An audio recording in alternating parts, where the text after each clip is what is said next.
Darshan team ವಿರುದ್ಧ ಸಿಕ್ಕಿದೆ ಪಕ್ಕಾ ಸಾಕ್ಷ್ಯ. ಖಾಕಿ ಬಳಿ ಇರುವಂತಹ ಸಾಕ್ಷ್ಯವನ್ನ ಕಂಡು ಆರೋಪಿಗಳೇ ದಿಗಿಲು ಹುಟ್ಟಿದ್ಯಂತೆ. ಸಿಡಿಆರ್, ಟವರ್ ಡಮ್, ಮೊಬೈಲ್ ರಿಟ್ರೀವ್ ಸಾಕ್ಷ್ಯಗಳೆಲ್ಲವನ್ನ ಈಗಾಗಲೇ ಪೊಲೀಸರು ಕಲೆಕ್ಟ್ ಮಾಡಿದ್ದಾರೆ. ಈ ಸಾಕ್ಷ್ಯಗಳನ್ನ ಮುಂದಿಟ್ಟುಕೊಂಡು ಪ್ರಶ್ನೆಗೆ ಆರೋಪಿಗಳು ತಬ್ಬಿಬ್ಬಾಗಿದ್ದಾರೆ. ಈ ಪ್ರಶ್ನೆಗಳನ್ನ ಪೊಲೀಸರು ಮುಂದಿಟ್ಟಿದ್ರು. ಈಗ ಆರೋಪಿಗಳು ತಬ್ಬಿಬ್ಬಾಗಿದ್ದಾರೆ. ಇಲ್ಲ ಸಲ್ಲದ ಕತೆ ಕಟ್ಟಿದ್ದ ಆರೋಪಿಗಳಿಗೆ ಬಿಗ್ ಶಾಕ್.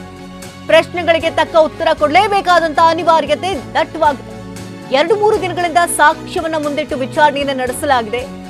ಆರೋಪಿಗಳೇ ಮರೆತು ಹೋಗಿದಂತಹ ಸಮಯಗಳ ಬಗ್ಗೆ ನಿಖರವಾದಂತಹ ಮಾಹಿತಿಯನ್ನ ಪೊಲೀಸರು ಬಿಚ್ಚಿಟ್ಟಿದ್ದಾರೆ. ಹಾಗಾಗಿ ಡಿ ಗ್ಯಾಂಗ್ ಒಂದು ಕ್ಷಣಕ್ಕೆ ಅವಕ್ಕಾಗಿದೆ. ಯಾಕಂದ್ರೆ ತಮಗೆ ಏನ್ ಮಾಡಿದ್ವಿ ಏನಿಲ್ಲ ಯಾವುದು ಕೂಡ ನೆನಪಿಲ್ಲ. ಯಾಕಂದ್ರೆ ನಶೆಯಲ್ಲಿದ್ದರಿಂದಾಗಿ ಆ ಕೃತ್ಯವನ್ನ ಎಸಗ್ಬಿಟ್ಟಿದ್ದಾರೆ. ಯಾವ ಸಮಯದಲ್ಲಿ ಎಸೆದ್ರು, ಯಾವ ಸಮಯದಲ್ಲಿ ಈ ಒಂದು ಕೃತ್ಯ ಆಯ್ತು, ಏನು ಎತ್ತ, ಯಾವ ಟೈಮ್ ಕೂಡ ಅವ್ರಿಗೆ ನೆನಪಿಲ್ಲ. ಆದ್ರೆ ಪೊಲೀಸರು ಮಾತ್ರ ಪಕ್ಕಾ ಮಾಹಿತಿಯನ್ನ ಕಲೆ ಹಾಕಿದ್ದಾರೆ. ಇಂಚಿಂಚು ಮಾಹಿತಿ. ಅಂದ್ರೆ ಆರೋಪಿಗಳು ಎಷ್ಟು ಗಂಟೆಗೆ ಈ ಸಮಯ. ಸಂದೇಶ್ ಲಾಂಡ್ರಿ ಬಿಸ್ನೆಸ್ ಮೂಲಕ ತಿಂಗಳಿಗೆ 1 ಲಕ್ಷದವರೆಗೆ ಗಳಿಸ್ತಿದ್ದಾರೆ. ನೀವು ಕೂಡ ಅವರಿಂದ ಕಲಿಬೇಕಾ? ಅವ್ರ ಜೊತೆ ವಿಡಿಯೋ ಕಾಲ್ ನಲ್ಲಿ ಮಾತಾಡಬೇಕಾ? ಈಗಲೇ ಫ್ರೀಡಮ್ ಆಪ್ ಡೌನ್ಲೋಡ್ ಮಾಡಿ. ಕೃತ್ಯವನ್ನ ಎಸಗಿದ್ದಾರೆ. ಎಲ್ಲದರ ಬಗ್ಗೆ ಮಾಹಿತಿನ ಕಲೆ ಹಾಕಿದ್ದಾರೆ.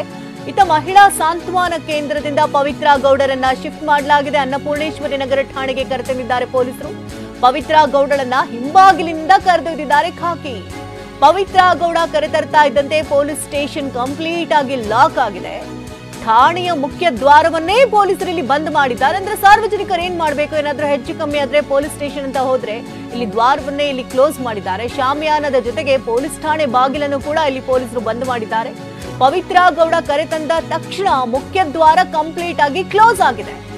ಆರೋಪಿಗಳಿಗೆ ರಾಜಾತಿಥ್ಯವನ್ನ ನೀಡ್ತಾ ಇದ್ದಾರೆ ಪೊಲೀಸರು ಅನ್ನುವಂತ ಆರೋಪಗಳು ಕೇಳಿ ಬರ್ತಾ ಇರುವಂತ ಬೆನ್ನಲ್ಲೇ ಮುಖ್ಯ ದ್ವಾರವನ್ನ ಈಗ ಪೊಲೀಸರು ಕ್ಲೋಸ್ ಮಾಡಿದ್ದಾರೆ. ಅಂತ ಯಾಕೆ, ಯಾವ ಕಾರಣಕ್ಕೆ? ಅಲ್ಲಿನ ಸ್ಥಳೀಯರೇನಾದ್ರೂ ಕಂಪ್ಲೇಂಟ್ ಅನ್ನ ಕೊಡಬೇಕು, ಏನೋ ಹೆಚ್ಚು ಕಮ್ಮಿ ಆಯ್ತು ಅಂತ ಹೋದ್ರೆ ಅಲ್ಲಿ ಪೊಲೀಸ್ ಠಾಣೆಯ ಮುಖ್ಯ ದ್ವಾರವನ್ನೇ ಕಂಪ್ಲೀಟ್ ಆಗಿ ಲಾಕ್ ಮಾಡಿರೋದಾದ್ರೂ ಯಾವ ಕಾರಣಕ್ಕೆ ಎನ್ನುವಂತ ಸಂಶಯ ಮೂಡ್ತಾ ಇದೆ. ಇದೀಗ ಮಹಿಳಾ ಸಾಂತ್ವನ ಕೇಂದ್ರದಿಂದ ಪವಿತ್ರ ಗೌಡರನ್ನ ಅನ್ನಪೂರ್ಣೇಶ್ವರಿ ನಗರ ಠಾಣೆಗೆ ಪೊಲೀಸರು ಹಿಂಬಾಗಿಲಿನಿಂದ ಕರೆತಂದಿದ್ದಾರೆ.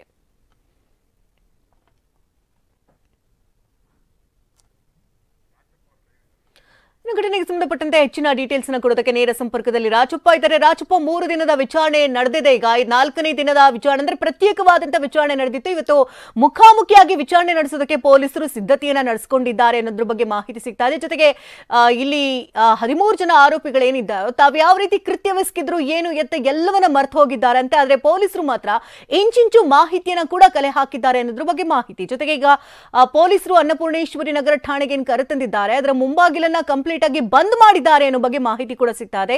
ಏನೆಲ್ಲ ಅಪ್ಡೇಟ್ಸ್ ಲಭ್ಯವಾಗ್ತಾ ಇದೆ? ಇವತ್ತಿನ ವಿಚಾರಣೆಯ ಹಾದಿ ಯಾವ ರೀತಿ ಸಾಗುತ್ತೆ?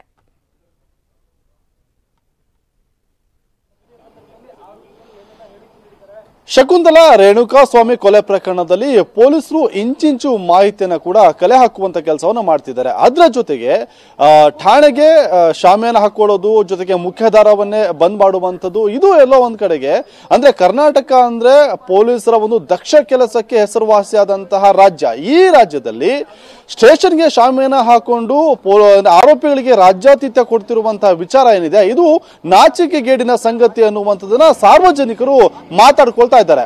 ಅಂದ್ರೆ ಈ ಅನ್ನಪೂರ್ಣೇಶ್ವರಿ ನಗರ ಪೊಲೀಸ್ ಠಾಣೆ ಮುಂಭಾಗದ ರಸ್ತೆಯಲ್ಲಿ ಬೆಳಿಗ್ಗೆ ಸಾಕಷ್ಟು ಜನರು ವಾಯು ವಿಹಾರಕ್ಕೆ ಬರ್ತಾರೆ. ಇಂಥ ಜನರು ಕೂಡ ಠಾಣೆಯ ಪರಿಸ್ಥಿತಿಯನ್ನು ನೋಡಿ ನಗುವಂತ ಪರಿಸ್ಥಿತಿ ಒಂದು ಕಡೆ ನಿರ್ಮಾಣ ಆಗಿದೆ. ಇದು ಒಂದು ಕಡೆ ಆದ್ರೆ ಆರೋಪಿಗಳು 13 ಜನ ಏನಿದ್ದಾರೆ ಅವರನ್ನ ಅನ್ನಪೂರ್ಣೇಶ್ವರಿ ನಗರ ಪೊಲೀಸ್ ಠಾಣೆಯಲ್ಲಿ ಇಟ್ಟು ಪೊಲೀಸರು ವಿಚಾರಣೆಯನ್ನ ಮಾಡ್ತಿರುವಂತದ್ದು. ಅಂದ್ರೆ ಆರೋಪಿಗಳು ಸುಲಭವಾಗಿ ವಿಚಾರಣೆಯಿಂದ ತಪ್ಪಿಸಿಕೊಳ್ಳಬಹುದು ಅನ್ನುವಂತಹ ಒಂದು ಕಲ್ಪನೆಯಲ್ಲಿದ್ರು.